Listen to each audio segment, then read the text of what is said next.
Un psychiatre français qui soigne les traumatismes du colonialisme, puis rejoint la révolution algérienne. Mort à 36 ans, mais ses idées ont inspiré Malcolm X, Che Guevara, les Black Panthers. Voici Frantz Fanon.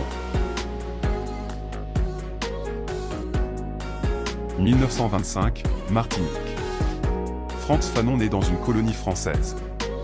1944, 19 ans, il s'engage dans l'armée française pour libérer la France des nazis. Choc, même dans l'armée, le racisme est partout. Il devient psychiatre et découvre « Le colonialisme rend fou ». Littéralement.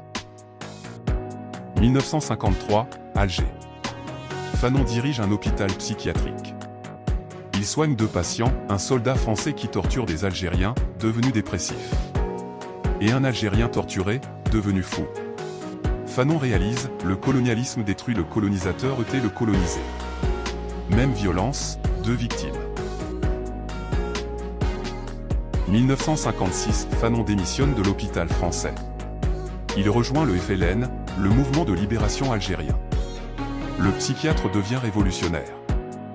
Il écrit « On ne peut pas soigner les fous dans un système fou. Il faut détruire le système ». 6 décembre 1961. Fanon meurt de leucémie aux États-Unis. Il a 36 ans.